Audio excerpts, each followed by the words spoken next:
made an album for each of the graduating officers for the clubs that I sponsor, and I just wanted to make a video today going through how to use the album, the different parts of it, what I included, so that the students who are receiving the album know how to use it.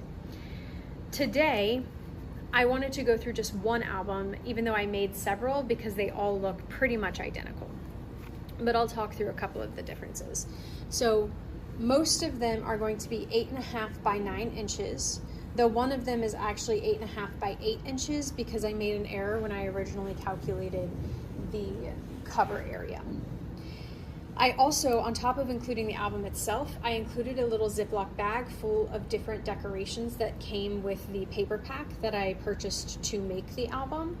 So the first thing in that is the cut apart page. So I went ahead and cut apart the different cut aparts that came on that page. So they each have essentially the full cut apart page in their Ziploc bag. On top of that, I also included a couple of sticker pages for them to use, a row of these glitter dots, and then various other stickers or just ephemera pieces that can be glued onto different pages. And so here's just an example of what this child's Ziploc bag looks like, but every child has a different one because they all came with different pieces. But all of the cut aparts are the exact same. Everybody got the exact same 6 of those. And anyway, let's go ahead and walk through the rest of the video. So the cover, like I said, most of them are going to be 8.5 by 9, but all of the covers look the same. They all have this glitter piece overlapping this decorative piece of paper. All of the spines are 2 inches, and all of the spines have the glitter paper as well.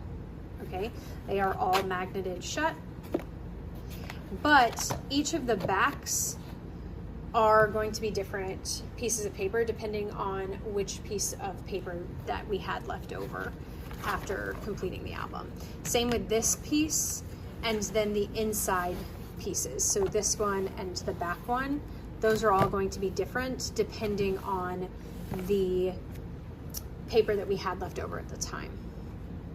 Now, I wanted to really quickly show how you can use some of these cut aparts. Now, you don't have to use them this way. Obviously, it's up to you as you're designing your book. But what you could do is you could just glue it straight down, but what you could do is make a pocket out of them. So if you glue this side and you glue this side, right, then this becomes a pocket you can stick other things in. So you can stick pictures in it, or you can stick more of these in it, or, just any sort of, ticket stub or anything that you would want to remember from your senior year or other parts of high school. Alternatively, you could make a pocket out of black cardstock, and then you could stick these inside the pocket. Put a picture on the back, or write a little message on the back, something you want to remember. Put a picture on the front for some of them. Whatever it is, those are just different options of things you can do to decorate this album. The goal here is for you to obviously use pictures. You can cut pictures out, do whatever sort of design that you would do in any normal scrapbook. But each of them, the design of the actual pages themselves are pretty much identical, but each of them, if you look into the album, the first thing opens from the spine. So it opens to reveal more spaces for pictures, or if you want to use stickers and write little headers, you could do that. But this page essentially becomes 3 pages. You have the original, and then these sort of, not really secret, but kind of secret inside pages that you can use to decorate. Then, this is the first signature page. Before you turn to the other side, note that this thing pulls out, and so there's plenty of spaces for you to add more pictures or write more messages, whatever you want to do. And then it slides just right back in. Then we have the other side, which here's the full page. And again, of course, it is going to open to another secret page. So again, this page becomes 3 pages because you have more spaces to put pictures and images. Then this is the second signature page. And so on this page, again, you have this main space to put pictures, images, things like that. And of course, it also opens up for 2 more pages of images. And again, you can put whatever you want there. And then, of course, this signature also has another pull-out.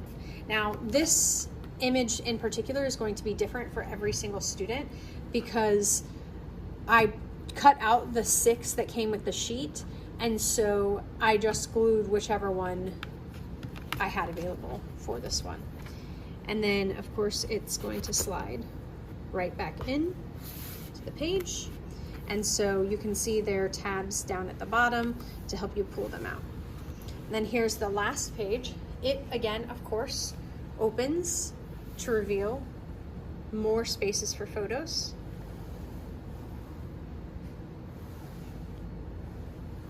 So again, each page becomes like 3 pages. So you technically have 12 pages plus the 2 pull-out tabs of spaces to add pictures.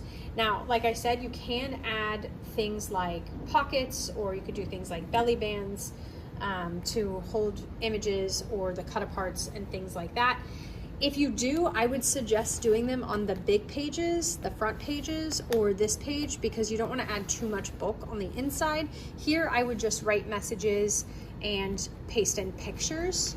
It's just easier to do it on these front pages or the inside front or back cover. But that is it. That's the album completed. And like I said, you just magnet it back closed at the end. And this is the album. So I hope you all enjoy the album. I hope you like it. I hope you use it. I hope you enjoy the rest of the gift bag that we made for you. Thank you very much for watching. Bye.